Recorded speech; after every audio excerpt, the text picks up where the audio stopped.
અંકલેશ્વર જીઆઈડીસીમાં આવેલ Lions international સ્કૂલમાં થયેલ ચોરીનો ભેદ ઉકેલી કાઢી પોલીસે 4 ઇસમોને ઝડપી પાડ્યા. ગત તારીખ 1 માર્ચના રોજ અંકલેશ્વર જીઆઈડીસીમાં ગાર્ડન સિટી રોડ ઉપર આવેલા લાયન્સ ઇન્ટરનેશનલ સ્કૂલમાં તસ્કરો ત્રાટક્યા હતા.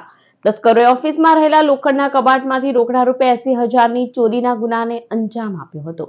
શાળાના ક્લાર્ક ભરત સોનવણે ધોરણ 1 થી 9ના વિદ્યાર્થીઓના ફોટોશૂટ માટેના ₹80,000 એડમિન રૂમની તિજોરીમાં મૂક્યા હતા, જેની તસ્કરો ચોરી કરી ફરાર થઈ ગયા હતા.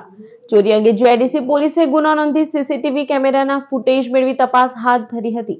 તે દરમિયાન ભરૂચ એલસીબીએ સુરતના પાંડેસરાની ભગવતી નગરમાં રહેતો અનિલકુમાર ચંદેકામી બીક, હિતેશ રૂપસિંહ વિશ્વકર્મા, ભીમ રતિદાસ અને અમન ધનબીરે બિસ્ટેને ઝડપી પાડી ગણતરીના દિવસોમાં ચોરીનો ભેદ ઉકેલી કાઢ્યો હતો.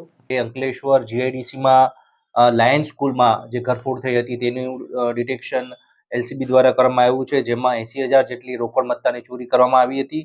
તેમાં એક નેપાળી ગેંગ જે છે તેને એલસીબી પકડી પાડેલ છે અને તેની પાસેથી ₹20,960 જેટલા મુદ્દામાલ રિકવર કરવામાં આવ્યો છે.